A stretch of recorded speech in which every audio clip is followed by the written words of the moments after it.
Hello again. Today I thought we'd talk about Mark Antony and his military career. Now, we won't cover all of it in this one video. This will be the first of probably two. Knowing me, if I get terribly long-winded it might turn into three. But the idea is to look at Antony's military career from the start right the way through and assess him as a soldier and as a commander. Now, I did a video for the folks over at Little Wars TV a while back, and about Mark Antony as a commander, just emphasising that the stereotype of him as this great soldier was largely propaganda of his own creation, that he wasn't particularly military by Roman standards. It's a short argument, and perhaps I got carried away, and of course it's posted in YouTube's of, I don't know, am I destroying his career or some exaggeration like that. It's obviously drawn from my biography of Antony and Cleopatra. It clearly provoked interest and some great annoyance from Mark Antony fans. The idea here is not to say I've changed my mind or anything, but obviously a short video is fairly simplified. What I want to try and explain is how Antony fits within the context of other Roman public figures and other Roman military commanders. I think most would agree that he wasn't a Pompey, a Lucullus, a Caesar. He wasn't one of these great battlefield commanders and strategic commanders that the Romans produce in that period, in the 1st century BC. There is a problem. The contrast between him as the bluff, simple, capable soldier who's outmaneuvered by the small, the weedy, the unhealthy Octavian Augustus, and it simply he can't cope with that level of scheming and intrigue. It's there from Plutarch, takes it into Shakespeare. It's been developed for the Burton and Taylor Cleopatra film. It's there to a great extent in the HBO's Rome. It's great, it's simple, it's very powerful, but it's not altogether the truth. The truth is a lot more complicated. We have to be a little bit careful when we're talking about the reputations of any commander, because throughout history, successful military leaders tend to have pretty big egos, and they also tend to be rather dismissive of everybody else. I've just started reading, as I had it as a Christmas present, James Holland's book on Casino and the campaign in Italy in 1944, and looking at Mark Clark making some private comments before Anzio about General Alexander. Now, generally the two of them got on pretty well, and Alexander was one of those charming, affable people. But nevertheless, privately, Mark Clark's expressing the opinion that this fellow doesn't know what he's doing, doesn't have the intelligence to see it all through and plan it all through. Plenty of other people had unfavourable opinions of Mark Clark. Think of Patton and Bradley and Montgomery. These are not easy people to deal with, and they have to believe in themselves, which often means that they believe that it's only themselves that can do things properly, do things the best way. And even when a colleague, somebody wins a campaign, has a successful action, the instinct is to say, well, I could have done it better. That they took too long, they took too many casualties, the victory wasn't as complete as it could have been, and all this sort of thing. There's no reason to believe that this isn't exactly true in the ancient world as well, that people aren't sniping at each other like this, both publicly and privately, and that it's happening in the list. So we have to be a little bit careful when we come to anybody's military reputation. What I want to emphasize more than anything else is that we see things in a false, rather too modern way if we see any leader, whether it's a Caesar, whether it's an Antony, whether it's even an Octavian Augustus, as a politician or a soldier, and we see the two as distinct and different. Now, obviously, with Caesar, it's very clear that's not the case. He's a great politician as well as a very successful commander. But it's also true, that's what the Romans want. That's what the system is designed to create, is not someone who is a simple soldier with no idea of politics, or a politician with no idea of how the military works and no military ability whatsoever. You are supposed to lead the state in peace and in war. And there is this overlap. So the idea of Antony the soldier, Octavian the politician, it's nowhere near as simple as that. And both are expected. One of the problems with emphasizing Mark Antony's military achievements, and there were some considerable ones, is that you then almost ignore the fact that he was spent more time in politics, and that he did a lot. He was quite successful. He didn't get to where he was by being utterly inept, by being this thug that he can sometimes be seen as. Again, famously, I think there was a comment cropping up just a week or so ago asking about this. Think of the funeral speech after the murder of Julius Caesar, where Mark Antony manipulates a crowd, turns them round, and from sympathy for the conspirators, he turns them round into a mob howling for their blood. Now, we don't know what he said because the accounts differ. Shakespeare's version is wonderful. It gives an idea of Roman oratory at its strongest and most powerful, and the contrast between Brutus's speech and then Mark Antony's speech. It's wonderful theatre that gives an idea of the theatricality of Roman public life. But we don't know whether that's how he actually did and that's how he actually said it. But remember, Antony was a very skillful politician. Again, not necessarily the best that was ever produced, but he does well. He matters, and he is often chosen, and by Caesar gives him political positions more often than military ones. So this idea that this is basically just the bluff, simple soldier who can't cope with the intrigue of politics simply isn't true. He lived and breathed that just as much as he did life on campaign, perhaps more so. And that's, in a sense, the Roman ideal, that you do both.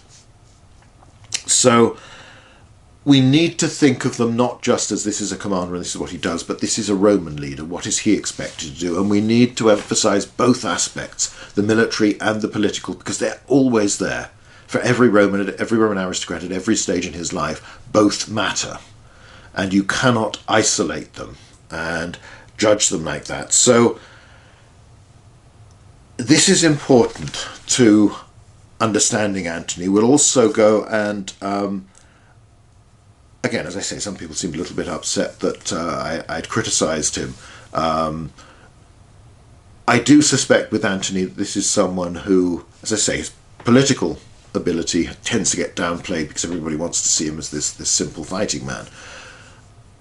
I think we need to look at his career and look at it within the context of what was normal, what was typical for Roman aristocrats, even at this untypical time when the state was breaking down into civil wars. Compare him to others rather than necessarily just compare him to Octavian and see what's going on. I do think with Antony there's a pattern. He's probably someone who, it's the Peter principle really, he is promoted beyond his capacity. As things get larger scale, he does less well. And the failures of his campaign from Armenia into Medea, let alone the Actium campaign, give an idea that he doesn't seem to manage quite so well. He is at his best leading smaller numbers of men and motivating them and fighting at their head. And in a modern sense, you probably think this is really the guy you want as a platoon commander, a company commander, maybe even a battalion commander. As you start to go higher, you might not want him at division, you certainly wouldn't want him at corps.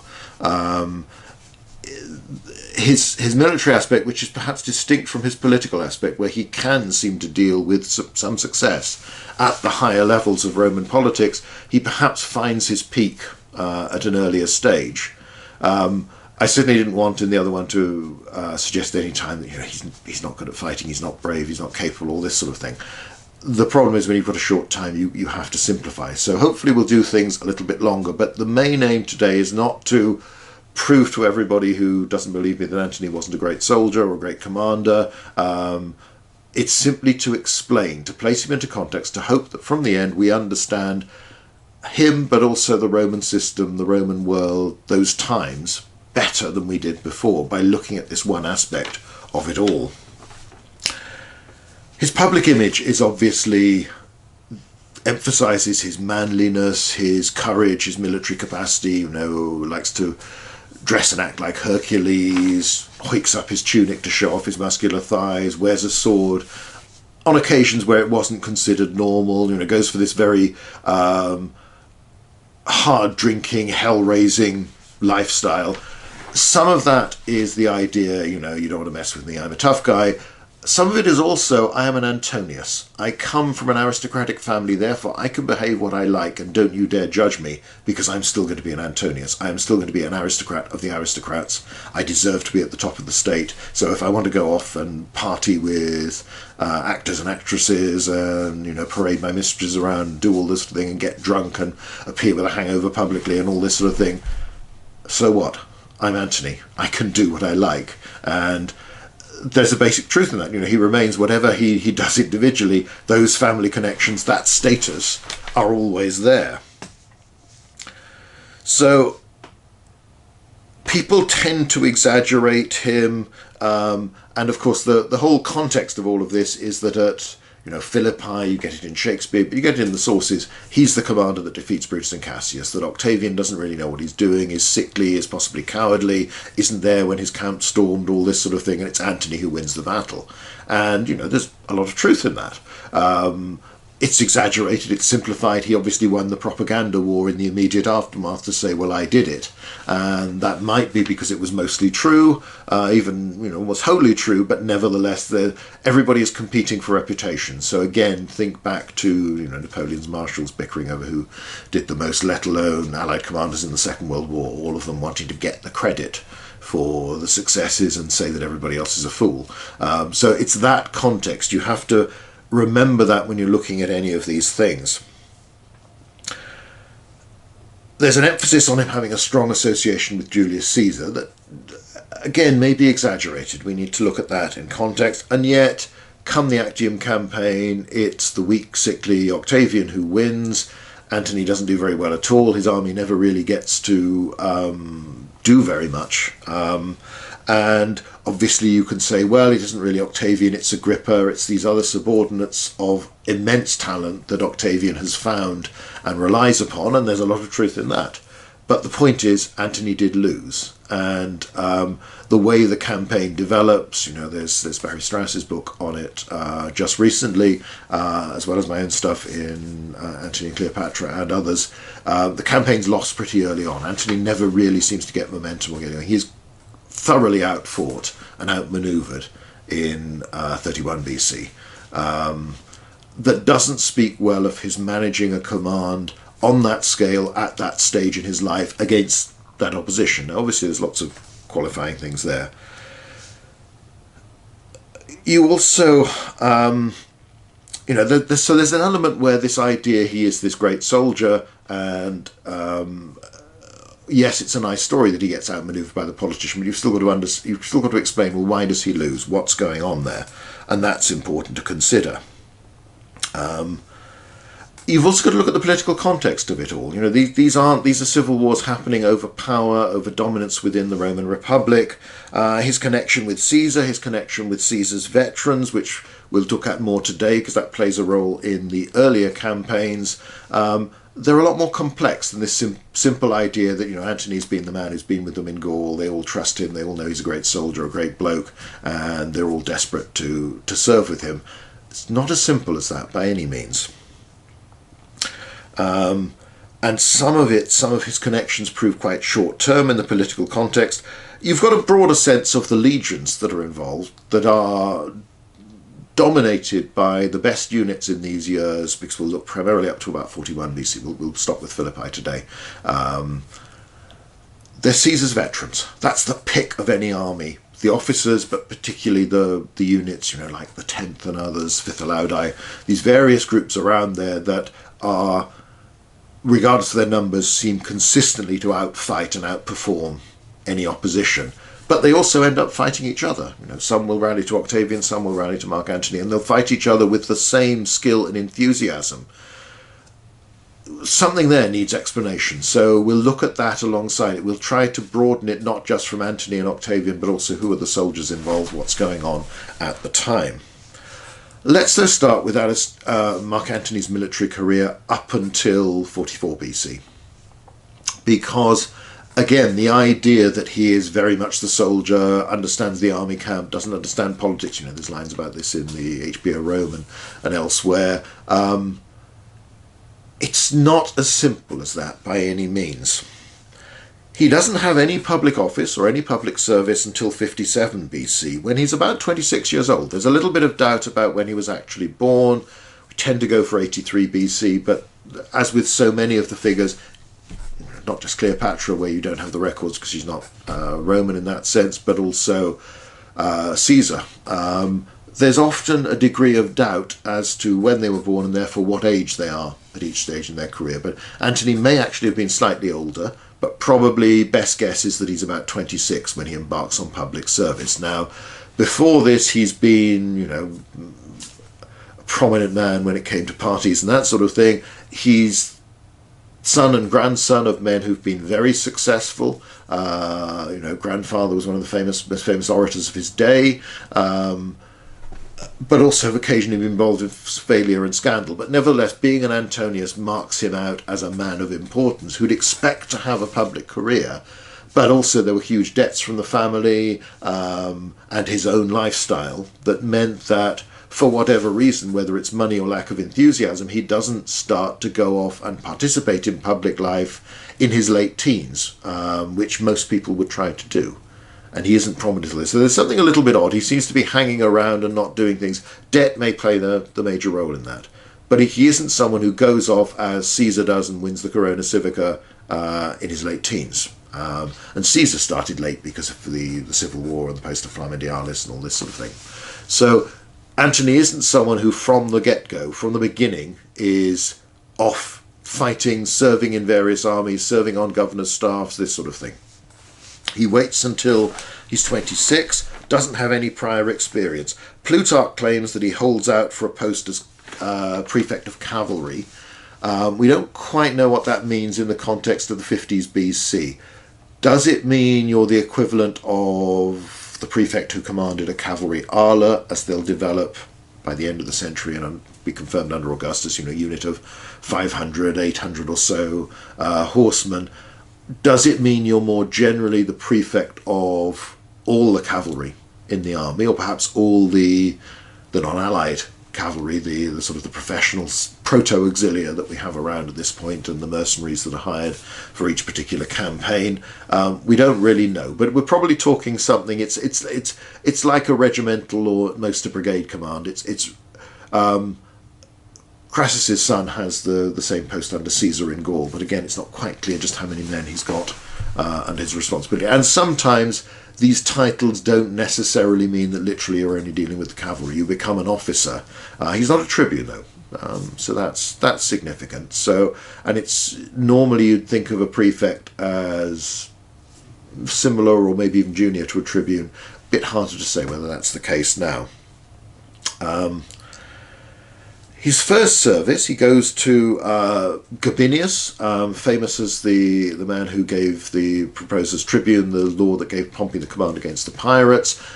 Being consul follows in 58 BC. He's one of Pompey, Crassus and Caesar's men, the two consuls of that year. They're Caesar's father-in-law, Calpurnius Piso, and Gabinius, this former tribune who's associated with Pompey, who's served as one of Pompey's legati in his campaigns against the pirates and in the east.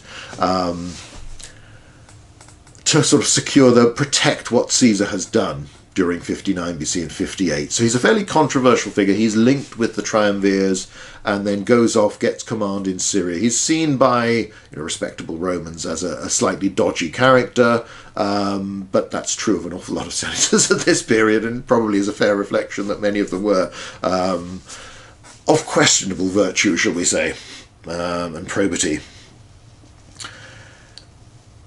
His first service for Mark Antony, when he goes out there as this cavalry prefect, whatever that might be, doesn't appear to be much with cavalry at all. He's sent, again, it shows that you're an officer and you can be given a field appointment, a staff appointment. It's a little bit vague. Things are arranged for the requirements of the situation and what's available in the situation. But he fights in Judea, gets involved because Gabinius becomes involved in the civil war between the high priest Hyrcanus. It's the sort of the end of the Hasmonean dynasty that started with the Maccabees, that are struggling for power within Judea, which is allied to the Roman Republic. The Romans do tend to extend and think of allied kingdoms as part of their imperium, their power. Again, we'll come on to this when sometime in the year we'll look at grand strategy and provinces and frontiers and all that sort of stuff. At first, he's not serving with regular soldiers at all. He gets involved and takes command of this ragtag group of Roman citizens who are operating in the area on business or are there for whatever reason. They are basically encouraged to volunteer or conscripted. They're obliged as Roman citizens to perform military service. So it's a sort of throwback to the early days of this is how being a Roman citizen meant you were obliged to and expected to fight on behalf of the state when the state required you to do that. And he forms this group. He takes charge of this group, and they're hastily armed. They're allies with, Hyrcanus and people there and other allies. It's not entirely clear if Antony's the one in charge or whether the mentions of him are because he becomes so famous later on. He's one of several Roman officers who are operating with this group. And there's a series of skirmishes. Plutarch talks about Antony's courage and how brave he was, and that does seem to be, in terms of physical bravery, he clearly is somebody who always displays this in a very high form from the beginning. So, but again, that's a slightly different thing. There have been many people who've been a terrific subaltern or company commander, but haven't been able to cope with the responsibility at higher levels and that distance from they're not so directly involved, and they thrive on that, or they succeed well in that, but they can't necessarily do it. Plutarch talks about him killing several men, fighting hand to hand. So Antony is someone, again, it comes back to this idea, at this sort of level, he probably is the man you want in charge, and is the sort of man you'll follow. He's got lots of charisma, he's very brave, he will go first. He will lead, in that literal sense.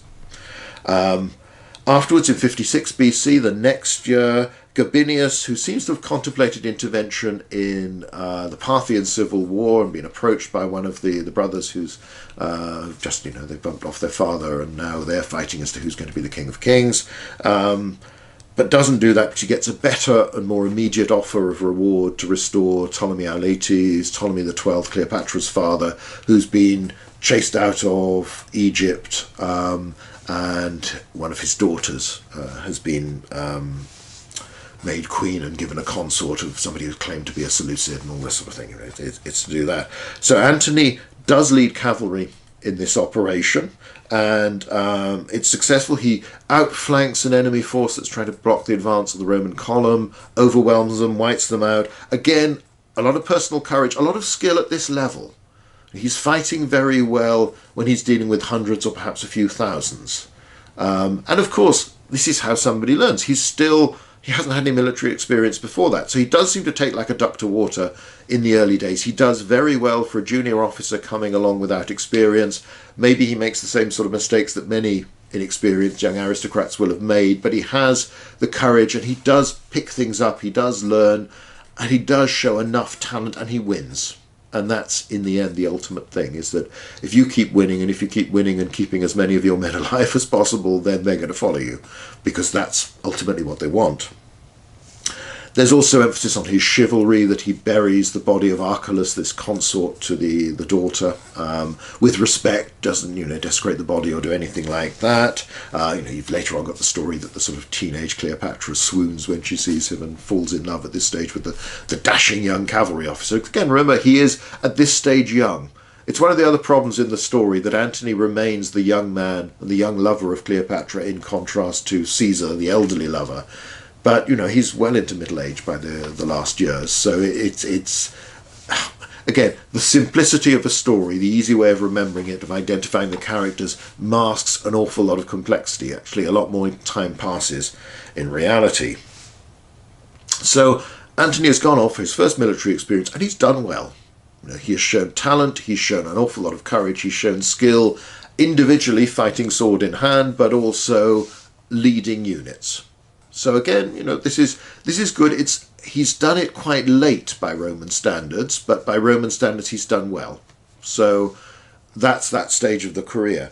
54 BC, Crassus arrives to take over as proconsul of Syria. Gabinius goes home. Antony doesn't stay. Crassus doesn't want him, or Antony doesn't want to serve under him. We're not sure which is the case. The probability is that Crassus has brought everybody he wants out with him. He's brought some new troops that he's raised. Gabinius's men, the equivalent of 2 legions worth, get left in Egypt. and become it's a sort of odd status where they're still organised as Romans, but they are effectively the army to keep Ptolemy in power, and they'll stay there. They'll still be involved in the fighting in Alexandria in 48 BC when Caesar gets there, having chased Pompey there. The Gabini are still there. So they seem to become almost soldiers of fortune. Perhaps they thought of themselves still as Romans, and the Romans still think of them as Romans to the extent that in the civil war, Bibulus, Caesar's consular colleague in 59 BC, sends his sons to Egypt to rally the Gabini and bring those legions to join Pompey and his army in Macedonia. In fact, they murder Bibulus's sons, and this causes a complete breakdown, unsurprisingly, in Bibulus, who dies soon afterwards. Just seems to give up. So it means somebody's thinking of them as Roman, but they're not necessarily either thinking of themselves as Roman or unwilling to commit to fighting on one side in a civil war. Clearly, Antony didn't want to stay with that lot, and otherwise Crassus is bringing out a new army, new commander. So it may be that there was never really any question of him serving with Crassus, but there's no sense of any family connection with Crassus other than that he's a Roman aristocrat. They would all know each other, but perhaps Crassus might also think, well, up until a year or so ago, Antony had just been a wastrel aristocrat in Rome, hadn't shown any military talent, any political interest. So why would I want this man? Whatever happens, Gabinius goes back to Italy, faces prosecution, exile after a succession of trials. Cicero's involved in that big story. We can't really go into it in detail. Antony goes to Gaul rather than to Rome and serves Caesar. This is the point where they seem to coincide. I mean, they are related, but it's fairly distant, and most of Roman aristocratic families, particularly the top ones, they're all related in some way or other to each other. But there is a connection there. Again, we can go into that another time. It's a bit too detailed for the moment. Antony does not get mentioned in Julius Caesar's commentaries until 52 BC and the Alesia campaign, and he appears to quite late in that. It's mostly at Alesia itself where he's involved. It's very hard to know how long he is in Gaul for them. We don't know when he gets there. If he leaves Syria in 54 BC, because Crassus doesn't arrive until at least halfway through the year, so Gabinius certainly doesn't leave before that, and there's a fair chance that officers like Antony don't leave either, though again, we don't really know. We don't know at what point does he approach Caesar, does Caesar approach him of, I'd like you to take this job under my command, or Antony say, have you got something for me? We don't know how that happens. So the chronology is a little bit difficult to establish, but we just need to be careful not to assume that from, say, the second half of, or late 54 BC, Antony's there, and Antony is a major player, member of Caesar's staff, a significant subordinate. Because he's still only in his late 20s, he's still pretty young. He's got some experience, but it isn't vast. We know what's going to happen later. Romans at the time didn't. And we don't know what we know. We tend to assume, well, he'll go to Caesar, he'll have a military command, and he'll be there in the fighting line. That's possible, but think about people like Ventidius Bassus, who later on become one of Antony's most successful subordinates. He's a praefectus fabrum, prefect of sort of works, of logistics almost, supplying the army, making things happen, making sure they've got siege equipment, this sort of thing. Again, it's a bit like the prefect of cavalry. A lot of these posts, it's very difficult to pin down precisely what they're doing, and probably depends who you are and where you are and what's required. So they might have some battlefield roles at various times, or they might be there. But bear in mind, a large army, and Caesar's army in Gaul is a very large army by Roman standards, needs a lot of people to make it work. And you need to get contracts with people to supply you with equipment, with food. You're getting some from the Allies, but a lot of stuff is coming through from elsewhere. And as you're making all these profits in the Gallic campaign, that money is being used to pay for what you need. So you need people like Ventidius Bassus, and it's possible that Antony did this as well. Bear in mind, he's faced these huge debts inherited from his father, made worse by his own lifestyle. And it's another reason for going off to the provinces. It might well be that there was considerable practical appeal for him to get into a job where he could take gifts from merchants who want to take on contracts for the army. There's a lot of money around, and this would be a perfectly normal Roman way of doing things. So it might be that he's thinking that way. It might be, if he's a sensible, practical fellow, that he's actually thinking, I need to know how an army works. So perhaps some sort of what we would interpret as a staff job or a supply job is actually a very good way of for me to learn my trade, so that when I do command an army, I know what to do with it. It's a complex business. Or it might be that he's just this gung-ho youngster. But again, he's not that young at this stage. He's later 20s. He's gone through the sort of, heavily testosterone-fueled late teens, early 20s stage where you think you can conquer the world. And if you're Alexander the Great, go off and do it. We don't know. We don't know enough about him. The assumption is he goes off and he becomes one of Caesar's most trusted subordinates right from the beginning, but we don't know. And we don't know what he's doing precisely. And there's a whole range of things that could be very useful to him as a Roman politician and for his career. Because significantly by 53 BC, so within 12 months, probably less, depending on when he arrives, he leaves Gaul and he goes to Italy to canvass for election to the quaestorship.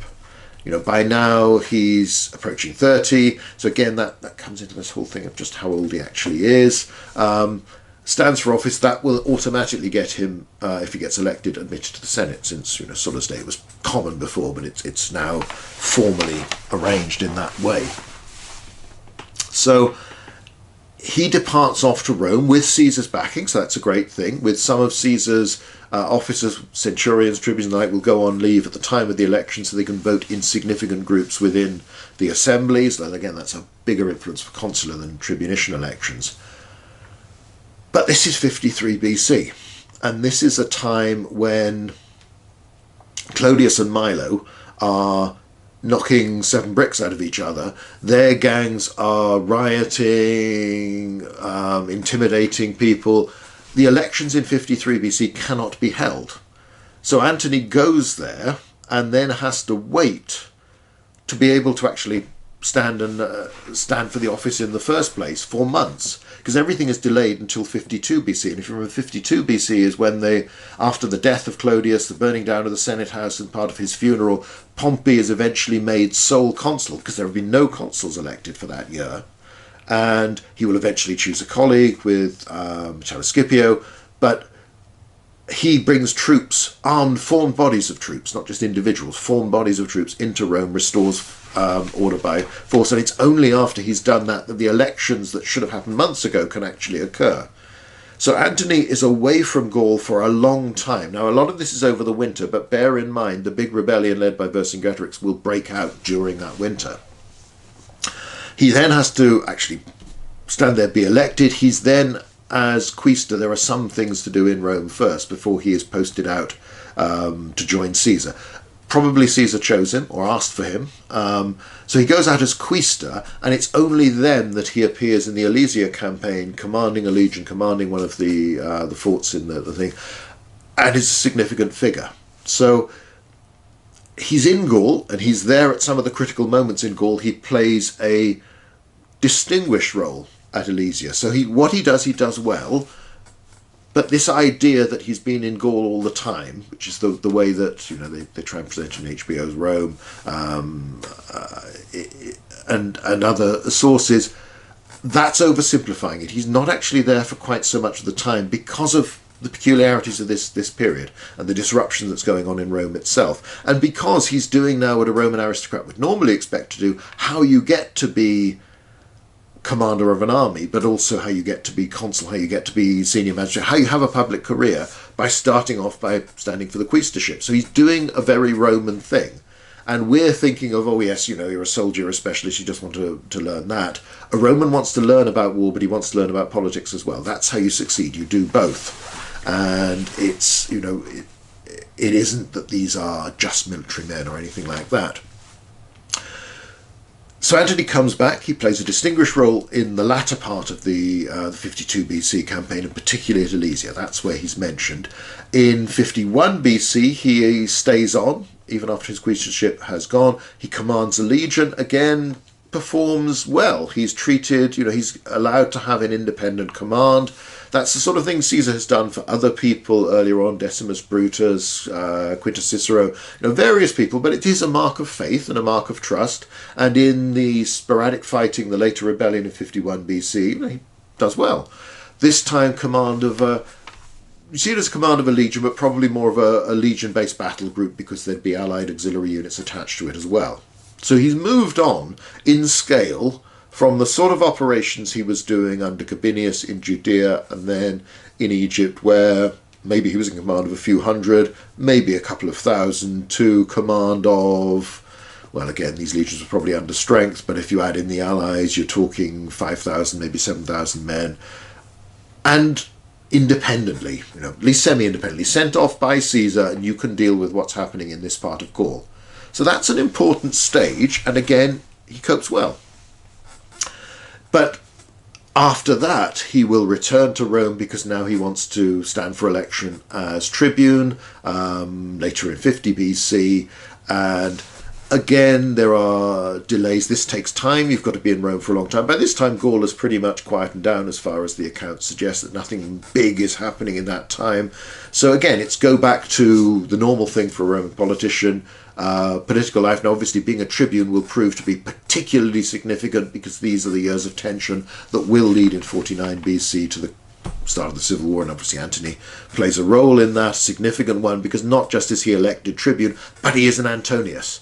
He's a name that matters, and he's associated with Caesar, and he's acting on Caesar's behalf, as Curio had done the year before, one of the tribunes whose office ceases on 9th of December 50 BC. Antony is one of the new tribunes from the 10th.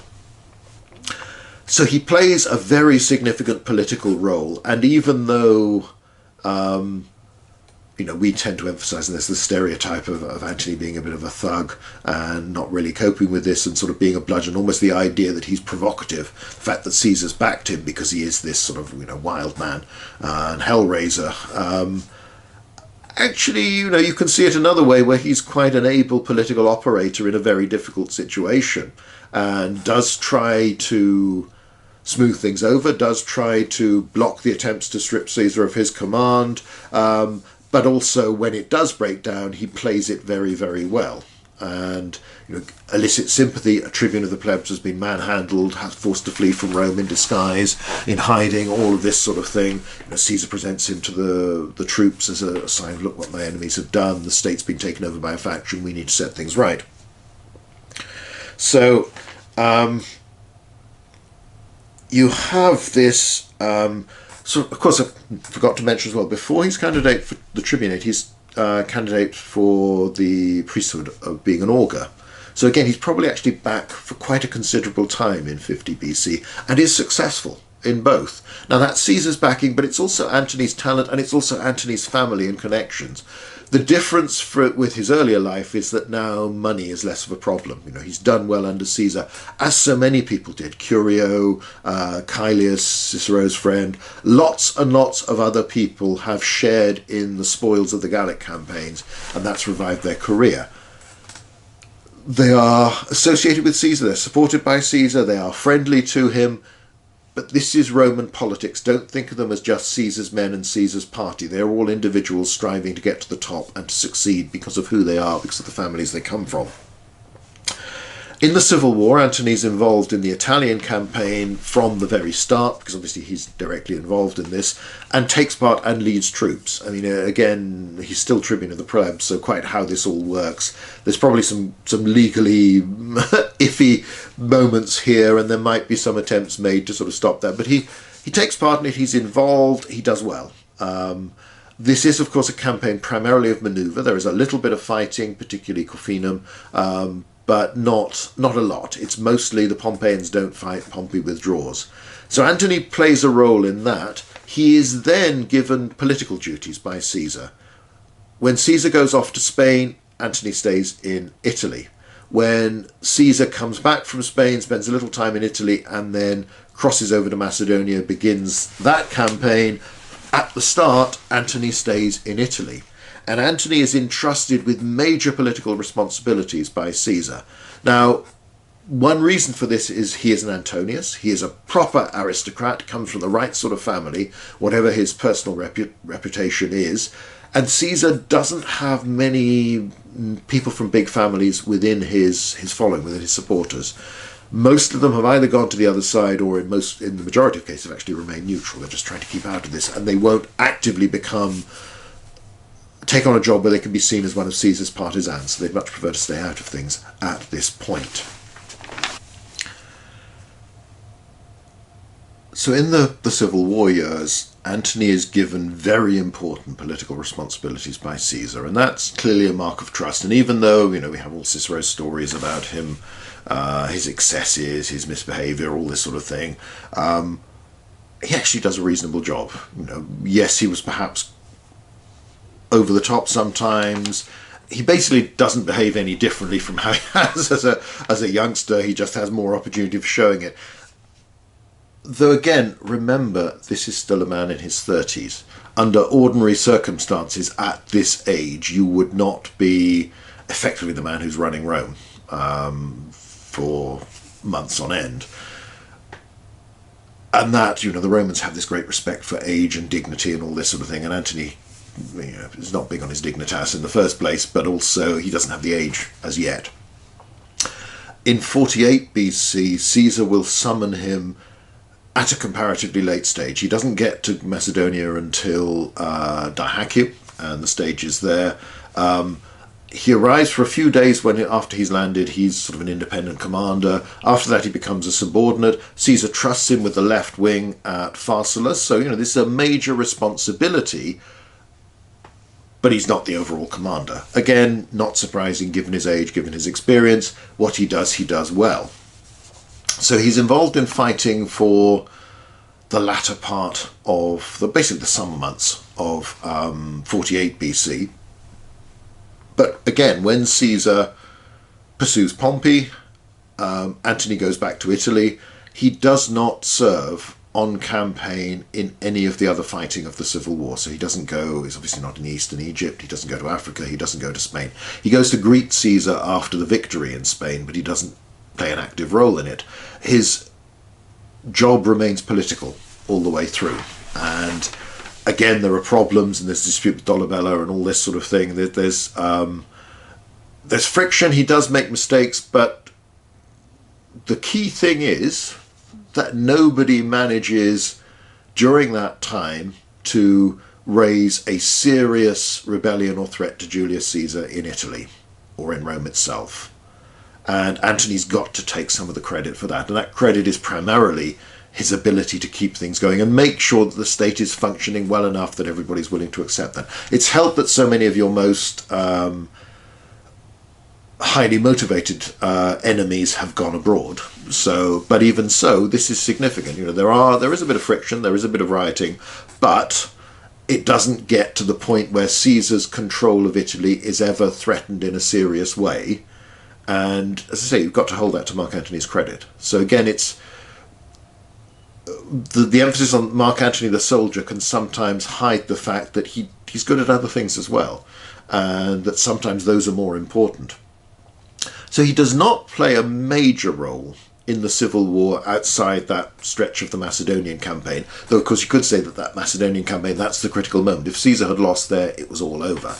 And the victory, the defeat of Pompey and the big army he'd formed, while there is obviously a crisis at Thapsus, there's a crisis at Munda, things are tough, this is still a critical moment. So Mark Antony is there, he does fight, he does perform very well, and he's trusted by Caesar. But as I say, I think the significant thing to see is that while Caesar is happy to have him and trusts him in those circumstances, it's more important for Caesar that Antony is actually his man in Rome, his man in Italy, keeping things going there.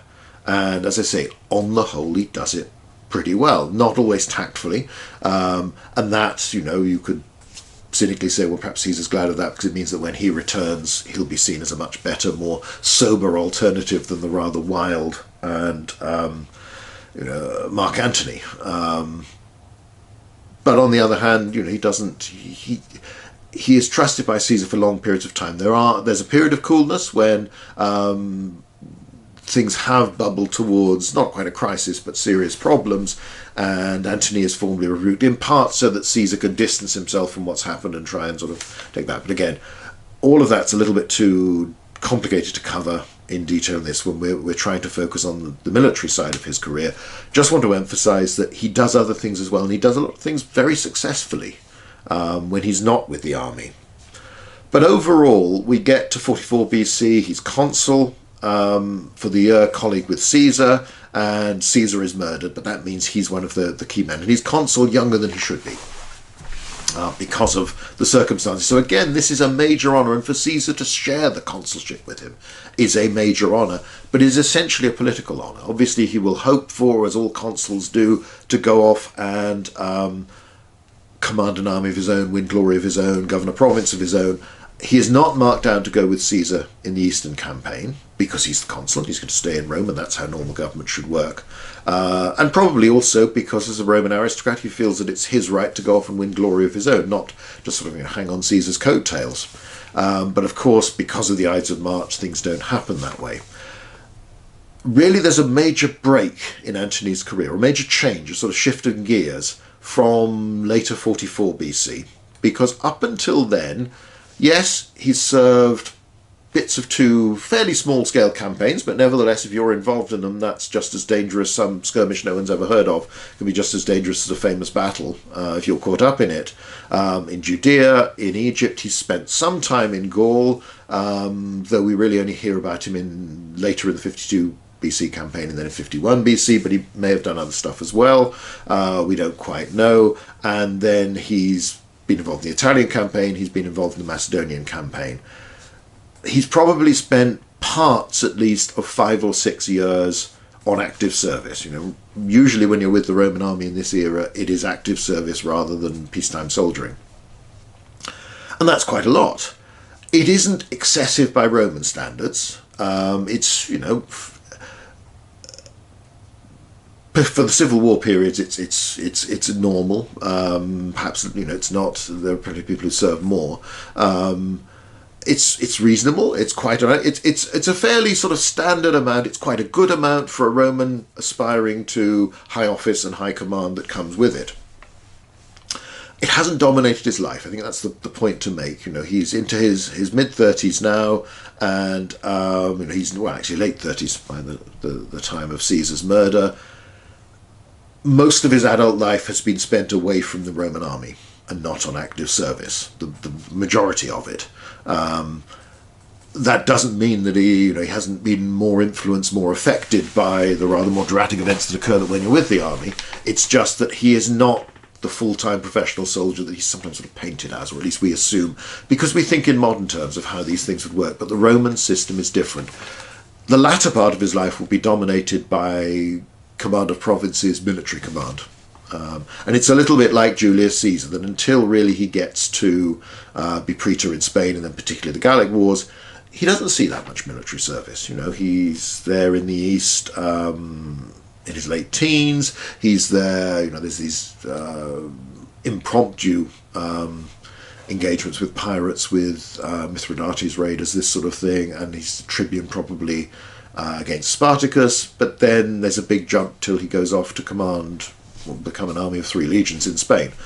Not unusual for Roman politicians, but again, we see Caesar as a great soldier, but we have to remember it's the sort of latter part of his life that is utterly dominated by warfare.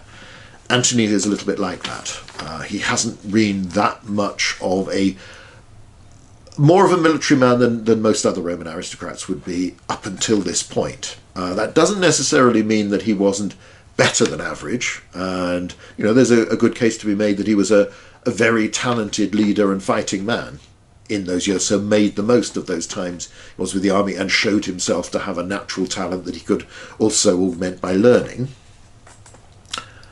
But again, that's just, but it's just within the context of the Roman political system. it changes. He's consul in 54. There's a very slow progress towards the war that will develop, the civil war that follows Caesar's death. There's a lot of manoeuvring, and Antony does seem to be looking for long-term advantage and security. After all, he'll only be consul for that year. Somebody else takes over. He wants a province. He wants an army to secure his position, but he doesn't just want to be another senator, a prominent man, with his reputation. He clearly wants something more than that. And also, quite understandably, Caesar's just been murdered, politics has been violent for a long time. He wants to feel that he's secure against people like Brutus and Cassius and anybody else who might take a dislike to him or just feel that their ambitions need him to be out of the way. So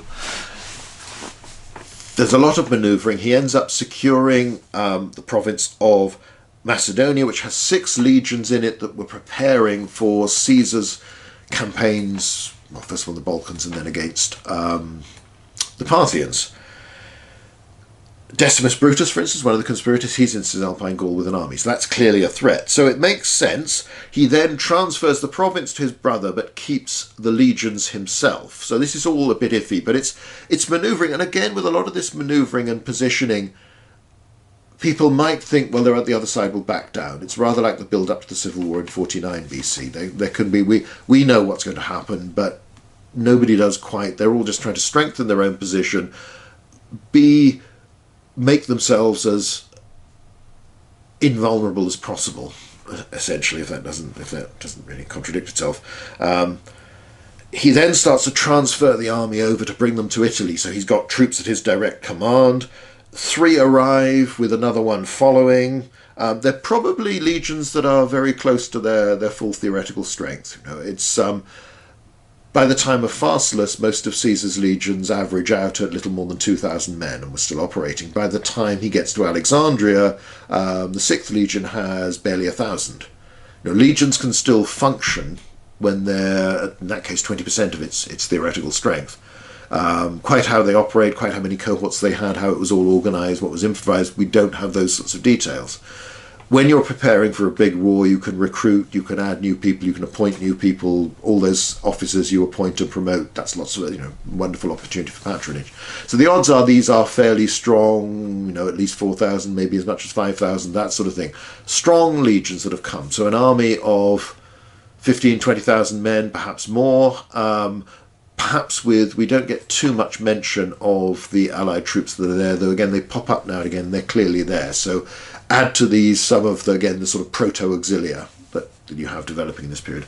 I'll have to do another talk on the development of the auxilia at some point. The legions in questions are the 4th, the Martia, Mars' own, the 2nd and the 35th. It's worth saying that none of them, as far as we can tell, have any prior connection with Mark Antony himself. So again, this idea he's Caesar's man who's been at Caesar's side in all his campaigns is simply not true. He's been there for some of the time and he's been in direct command of certain parts of the army, but he's not known to everybody. And other than not in a personal way. He isn't a former comrade, somebody who's led them to success before, served with them, shared the hardships, shared the successes, all of this sort of thing. They don't know him. They don't have any particular reason to be loyal to him over someone else. They were Caesar's men. They'd sworn an oath to Caesar, yes, to the Senatus Populesque Romanorum as well, but they'd been Caesar's army formed, and the hardcore of them, the best one will be Caesar's veterans, particularly among the officers, but some experienced soldiers as well.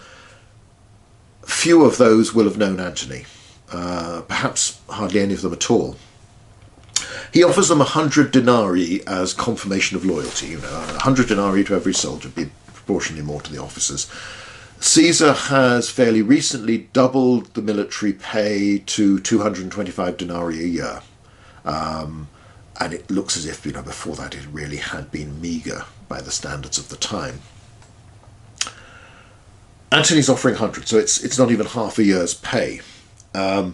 Octavian has agents that start to circulate around the camp. They give 500 now and 5,000 on discharge. Remember, lengths of service at this time are not the 25 years it's going to become later. These are much shorter period, perhaps even for the duration of the campaign, perhaps for 7 years. So that's something you're going to expect. You've got a reasonable chance of living to get that, and you don't have to wait too long to get that.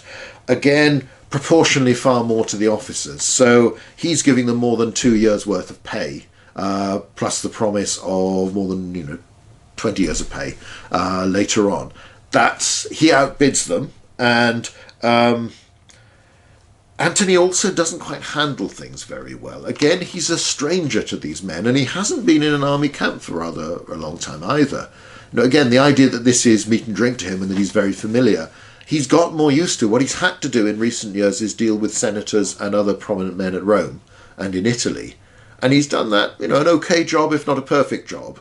But it's a rather different thing to motivating soldiers who, what's the cause you're presenting? Because you, until recently, have been fairly friendly to the conspirators. You've now got to turn around and say, well, Decimus Brutus and Brutus and Cassius, they're all evil. I've got to avenge Caesar and kill them. And, of course, the big problem, this boy who owes everything to a name, is Octavian, who has secured Caesar's name. He's now calling himself Julius Caesar, because he's Caesar's principal heir. He's got a lot of Caesar's allies, some of Caesar's money, and a lot of the favours owed to Caesar have come to him. He's actually got a better claim to being, I've inherited your loyalty that you used to have to Caesar. Antony goes in person, but he rather blusters, threatens, then he executes a few men. He doesn't, it's a difficult situation, obviously, and you're being outbid in a big way, but he doesn't handle it too well, which means that Cicero, rather melodramatically claims that blood from executed victims, executed centurions even, so you're killing your senior officers, spatters over Fulvia, Antony's formidable wife. So poor woman was already buried 2 husbands, killed in the civil wars. But think of the contrast to Julius Caesar and the mutiny of the 10th Legion before the African campaign, where it's bluster, it's charisma.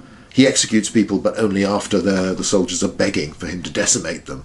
But that's because he has a long-standing relationship with these people that Antony doesn't have. He can't create that from nothing. Just having been an officer who served with Caesar sometimes, with these troops who don't know you, isn't that powerful, and he doesn't get it right. And of course, this is something, he's been dealing with a very difficult situation for months. He's been building towards a civil war. He knows that Caesar's been murdered. There's lots of reasons why you could get it wrong at this time, but he clearly does. And he's also a stranger, and he doesn't really have too many victories of his own to show, to say to you, look, you let me lead you, I'm going to win lots of battles and campaigns because look what I've done in the past. He hasn't been an independent commander to a great degree in the past. When he was in Gaul, he didn't win any really big victories. Decimus Brutus, who's also been Caesar's man in Gaul, even though he's changed so now, has done more and gets more credit in the Gallic commentaries, at least in the early books. Again, he's got to develop this reputation. It's still, we're assuming that he's the tough, proven soldier. Not everyone would have thought of him in that way. And he doesn't quite know how to deal with it. So 2 of those 4 legions desert. They change sides. The 4th and the Martyr go and join Octavian, who also has raised the new 7th and the 8th from, at least some people are former veterans, particularly, I think it gives you some officers and others you can recruit. There's rapid recruitment of new legions. Antony raises 3 more. He reforms 5th Alaudi. Again, maybe there were some veterans involved in that, maybe some experienced officers. Cicero tends to focus on 5th Alaudi, the Larks, this legion that Julius Caesar had formed in Transalpine Gaul, initially from men who weren't citizens, and then gave them Roman citizenship, because it sounds foreign, it's sinister. Mark Antony is the man I'm condemning. Mark Antony is the danger to the state. Mark Antony is bringing a load of Gallic barbarians, even though they're clearly from quite settled communities, to march on Rome, to threaten. So 5th Alaudi gets a prominence in the propaganda war. Decimus Brutus has got 2. Hirtius and Pansa have more. They're probably under strength. Most of the new ones are very poorly trained. This leads into April 43 BC, the Forum Gallorum campaign. We'll probably look at Forum Gallorum as a battle in some detail at another time, because it's quite interesting. It's one of the best documented civil war battles that doesn't involve Caesar or Pompey, and you have the eyewitness account of Sulpicius Galba written within days of the fighting, which is unique, really, of a senior officer giving his account of what it was like. Antony sees or realizes that the consul Pansa, with 4 inexperienced legions approaching. Octavian has given 2 of his veterans to Hirtius and keeps the 7th under his own command. Those are really the only veteran troops on that opposing side. Antony's got more than that, though. Remember, the ones from Macedonia are the best trained around and have got a strong leavening of veterans. They're not quite the same as the legions that Caesar had led from Gaul into the civil war, at that stage, where they are incredibly experienced and confident, though also quite depleted in numbers because of the hard campaigning they've gone on. But by the standards of this campaign, these are much better than everybody else's. Antony tries to use speed and surprise to ambush Pansa. Now you can almost see, is this a reflection of how he'd done things in Judea, in Egypt? Manoeuvre's been a big part of his military successes in the past. Outwit the enemy, come at them from when they're not expecting, or from a direction they're not expecting, hit them hard and fast, and you win. He does this with Pansa, and he does it pretty well. The enemy's a bit more capable this time.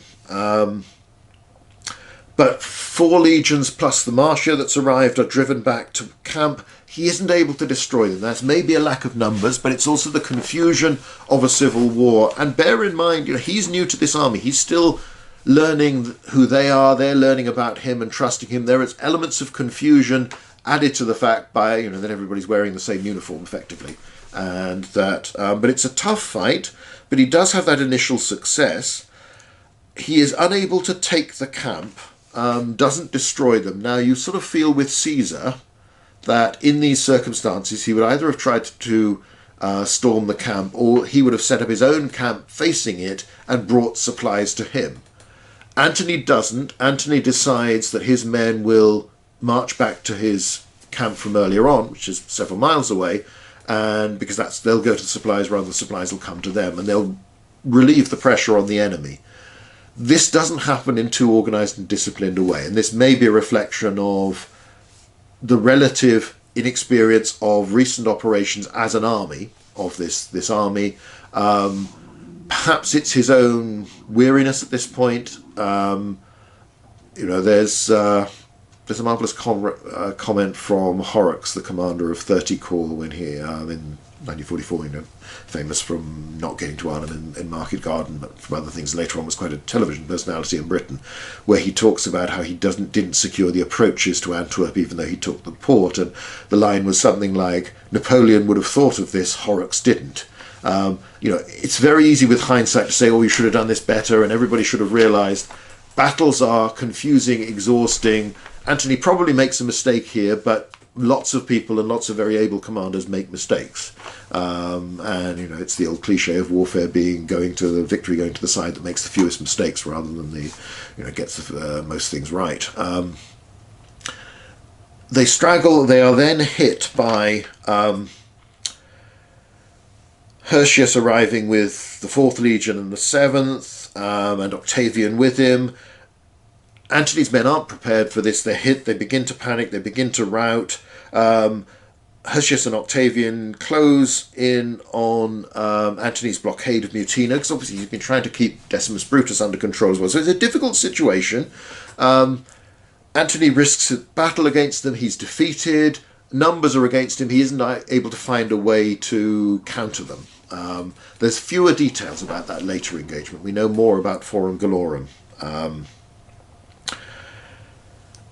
He retreats, and you then have the situation where everything changes. Decimus Brutus is relieved, but Octavian and the veterans won't support him, won't serve under him, even though he's an elected magistrate and all this sort of thing. They know Decimus Brutus, but he's an assassin, so they won't trust him. Antony retreats. This is one of those passages where Plutarch talks about the great inspirational leadership he displays during this retreat, and he does hold his army together. An army could collapse, could disperse at this point. Antony keeps them going. eats basic food, they can forage while they're going, keeps people moving. There are times when Antony shows remarkable leadership and charisma. There are times when he doesn't, as when he provokes the desertion of 2 of his armies, or at least doesn't stop it from happening. You could say the same about Alexander the Great. Sometimes he can read his soldiers, sometimes he'll be the man waiting as they all come in across the desert to greet each one. He'll be the man leading someone to his seat by the fire in the mountains, because it's more important to get one of his men save his life rather than the comforts of the king, who can also then not understand at all that the men just don't want to keep on going. And so again, that you get things wrong in one situation doesn't mean that you're always wrong and you're terrible as a leader. It's perhaps significant that he is at his most inspirational in dealing with what's been a major failure and a disaster. What's perhaps more significant is what follows, because it's the political will and ability that he shows. We tend to give all the credit to Octavian, but one suspects Antony is a major player in what follows, because this is when the change comes, and Octavian, having been on the side of the consuls and the conspirators, the consuls are now very conveniently dead. We don't need to go into the circumstances of that. We can look at Octavian and his campaigns another day. Lepidus, Caesar's master of horse, is around with an army, and Lepidus, Antony, Octavian form the second triumvirate, turn against the conspirators, march on Rome. You have the prescriptions and all this sort of thing. Again, that change, we tend to think of it, well, it's always going to be Octavian, the man who will become Augustus, who's the manipulator, who can see this, but I think Antony probably played a more active role in this as well. Either way, it shows his ability to do a volte-face and politically to turn the situation to his advantage. So this is essentially a political decision rather than a military one, and a political arrangement. And it's a wary one, because none of them trust the others, but nevertheless they know that it's convenient. For the moment, they can trust them because it's good for everybody to stick to this alliance. So after that, you have the next major military operation will be against the conspirators, the Philippi campaign in the east, the liberators. Brutus had gone to Macedonia. He'd subverted Lucius, Mark Antony's brother. Not Lucius, Gaius, and he's been killed. Cassius goes to Syria, subverts Dolabella, who'd already killed Trebonius. So, various men who've been with Caesar, but in some cases they've changed sides to become one of the conspirators, or they've been Caesar's men at the time, have turned on each other. Because everybody is pretty much acting like a warlord. The conspirators might be minting coins with the freedman's cap and the daggers of the assassins and proclaiming liberty and all this sort of thing. But they're basically behaving like any other warlord. They are bribing their soldiers to fight for them, and they are willing to fight other Romans. They are willing to subvert and overthrow men who legally are the Roman governors of a region. And remember, Brutus and Cassius have no authority whatsoever to do this. But it's, Cicero gets them authority after the event. It's sort of approved retrospectively.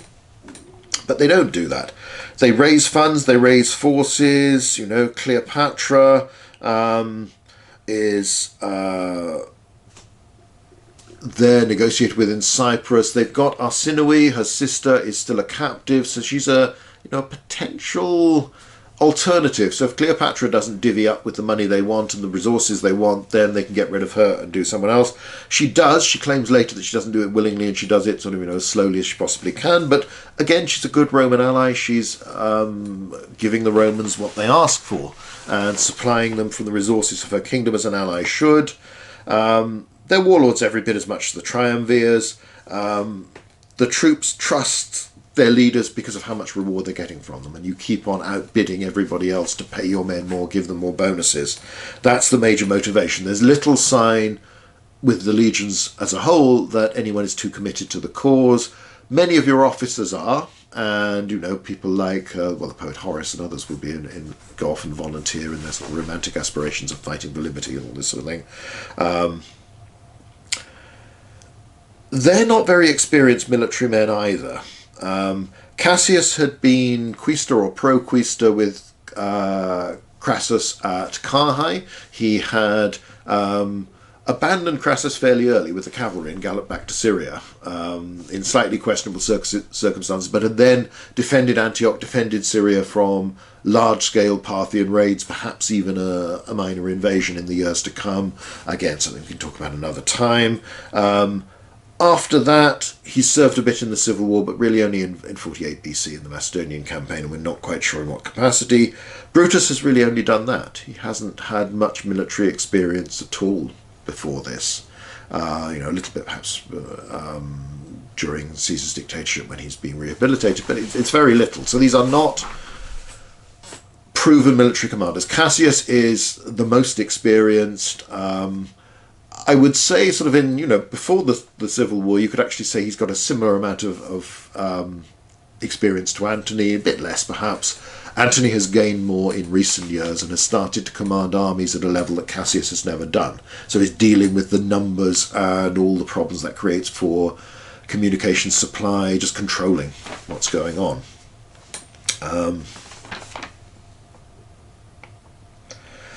So its scale is the big feature, really, of the Philippi campaign. When you think Caesar had fielded 8 legions to Pompey's 11 in the Pharsalus campaign.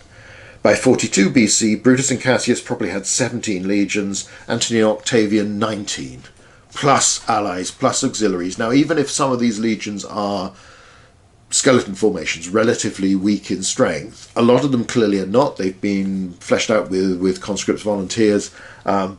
Either way, these are huge armies by Roman standards. These are armies that are getting to the sort of level you've only really seen at battles like Cannae in the past. Generally speaking, Roman armies don't work very well at that level. It's not something you do. It's usually not something you need to do because there's no enemy that requires that number of troops. So the standard sort of operating around about the 20,000 mark, 5 to 10,000 either way, that's probably the ideal scale for a Roman army almost throughout Rome's history. Getting up to the 40, 50,000 that at times Caesar and Pompey have done, you can manage that if you're good and if you're well organised, but it can be a bit of a struggle. Going beyond that, that's really straining the system, but they manage. Both sides seem to manage. Supply is obviously an issue, and you have, during the Philippi campaign, these successive, these building of these lines of fortifications, a bit like Dyrrhachium. You're trying to fence the enemy off from cut-off supply routes, so to starve them out. Because obviously that many people, plus all the animals and things, needs an awful lot of food and fodder, and can't stay in one place unless that can be secured. So that's a big feature in the campaign. If they're at full strength, the triumvirs have got something like 95,000 legionaries to 85,000 on the other side. Appian says the conspirators' legions were under strength, but claims that Octavian's, perhaps by extension Antony's, were full. Both sides also credited with substantial numbers of cavalry, and this time the conspirators had the advantage, 20,000 horsemen compared to 13, and they mostly come, at least in the immediate preparation for the campaign, they've come by land, whereas virtually everything has had to come across the Adriatic for Antony and for Octavius, and it's harder to transport horses than people, but that's still a lot of cavalry. They're very large, very inexperienced, and none of the generals have ever done this sort of campaign. You have a wage war on this scale, because no living Roman has ever waged war on this scale. Even Pompey or Caesar have never commanded so many troops in one place. So even if they'd been still alive and around, this is something new. This is something pushing very much to the limits. And it's a little bit like, you can say with Napoleon's army that when you have concentrate 500,000 men to go into Russia or more, you're pushing that corps d'armée system, that supply system, to its limits, perhaps beyond its limits, probably beyond. And the command and control is much harder. Obviously the big distances involved there as well. Most military systems tend to have a level at which they can operate, and you can extend it a bit, but it isn't always easy, and there's more chance of mistakes occurring, shortages, problems, confused orders, that sort of thing. Even to the point where you have Plutarch tells the story of at the first battle of Philippi. Brutus issues orders, sends dispatch riders to tell his legions to advance, and each one advances when the order arrives, which, given that they're riding along the line, it takes a while. So it's a sort of sporadic advance as different units start off at different times. Again, if you were used to doing that, if you knew, you would have thought about this and you would have arranged to say, wait for the signal, wait for the trumpets to go or something like that, but be prepared to advance. And when that happens, you all go at the same time. There are mistakes, there's confusion. Everybody's learning as they go along, and there's a lot to learn because it is extraordinarily challenging. So again, to criticize any decisions made, any of the outcomes of this, you have to put that within the setting that this is really hard and this is something nobody's done before. Nobody there. So it's all new, it's all experimental, and add in the inexperience of the armies at all levels, because the numbers of veteran troops you've got are becoming a smaller and smaller percentage as you've added in all these extra troops. That means their influence is reduced. It's inevitable. So both sides camped separately at Philippi. So these armies seem to remain distinct, and that's perhaps a way of trying to control them as much as anything else. They deploy and fight side by side. Manoeuvring the earthworks prompt the first battle. You've got the confusion about sending out the orders. Antony leads the attack, gets involved, gets stuck in, and makes things happen where he is. Now, again, we'll do a talk on how Roman commanders command in battle that'll help to explain this more. But you could argue that Antony loses sight of the bigger picture, but then if he doesn't go to one spot and make things happen there, he can't be sure that it will happen there. So this is, again, a reflection of the sheer scale of it all and the problems of simply seeing what's going on. So he does very well, and his side wins. He's heroic, but there's an element, there might be an element if you get tempted to go back to being the heroic junior leader that he's been in the past. On the other hand, it makes a difference. It does motivate people. It does inspire them. And this is a command structure that isn't really prepared for dealing with these sorts of numbers. So if he'd stood back, maybe his army wouldn't have succeeded in the sector where it does. That's the critical point where they defeat Cassius's men, and it will lead to Cassius's suicide. Brutus, on the other hand, defeats Octavian. There's stories about him being ill or not being in his camp or hiding, all this sort of thing. Again, we can come on to that another time. He's unable to form up his men and turn against Antony's wing. Antony is unable to do the same and crush Brutus. Again, it's sheer scale of all of this. Nobody is quite ready.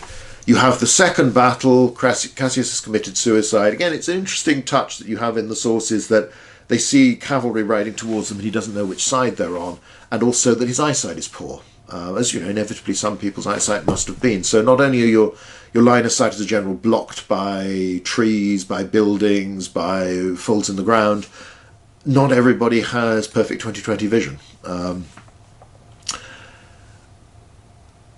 Brutus rallies the army. After several days they fight again. This time he's defeated, and Antony wins. And Antony, as I said at the beginning, he is credited as the principal victor of the battle and the campaign. There's the story that the Pompeian prisoners, or the liberated prisoners, whatever you call them at this point, they hail Antony as victor, but they ignore Octavian. They don't see him as involved. Partly also, it's shameful from a Roman's point of view to be beaten by somebody so young. There's this importance very, and Antony is from the right family. Octavian's been adopted into the right sort of family. So there are other reasons. There are political reasons where it's a lot easier to accept that you've been beaten by Mark Antony than it is that you've been beaten by Octavian, but that doesn't mean that also they don't genuinely think, well, he was the real leader, the real soldier, the real commander. The only reason they've won is because of him, and the kid's just tagging along on his coattails. And, they're in a good position to judge. So that's the context. So, yes, there's this odd little story, which we'll come to in a moment, that in the aftermath, amongst the spoils of the victory at Philippi, Antony added a fine, an unusually tall bay horse to his stable. It had originally been owned by a man named Seius, but the latter had been executed on Antony's orders, either in 44 BC or when he had been Caesar's deputy in Italy. Dolabella purchased the horse, and later took it with him to the east. When he was defeated and took his own life, the bay passed to the victorious Cassius. Now he too was dead, and Antony the possessor of a fine, if rather unlucky animal. Philippi is Antony's greatest victory, by far. This is his moment of glory, and, as I say, he gets the principal credit, and he deserves it, really. It's been a confused, scrappy, difficult battle fought by inexperienced and, by Roman standards, utterly vast armies, by lots of people who don't really know what they're doing. In those circumstances, he's performed the best, and that says a lot for anybody's ability. You know, it's all very well saying, oh, well, the opposition wasn't up to much, as I've done in the past, and that is there. You know, he's not fighting against a Pompey, as Caesar was at Pharsalus. But also, he's the one who, in this very difficult situation, grabs control and succeeds. So you cannot take away from Antony the importance of this victory. This is his greatest achievement as a soldier throughout his life. And it's interesting, of course, that you have this story told later on that he picks up this unlucky horse, and of course from then on things don't go so well for Antony, and he tends to fail more. The context of it matters, because this is the culmination. This is the point where Antony is becoming very much the soldier, the military man that we've always imagined him to be in the sort of popular image, and also to some extent he's proclaimed himself to be for years. But this is the point where he's actually proving it in the field, and where he's commanding at a high level as he's joint commander with Octavian, but there is no superior above him. So he's been a subordinate up until now nearly all the time. And the early campaign, the northern Italian one, had started well but not ended well for him until politically they turned things around and formed the triumvirate. This is a big, big deal. This is where he's taken a very large and unprecedentedly large army, been in joint command, and he's won, and he's got the most credit and is held most responsible for this victory. So it's a clumsy battle fought by and against amateurs. He pushed on, he'd advanced, he'd got there further than his ally, he'd succeeded, he'd got away with it. He has the luck as well that every Roman commander thought was vital. Caesar boasts about being lucky. Sulla was Sulla Felix. So luck has gone his way, and again, you can look at any successful leader or commander in history, and they've had the luck. So Antony's had a lot of luck. He's made the most of the situation, and he's succeeded.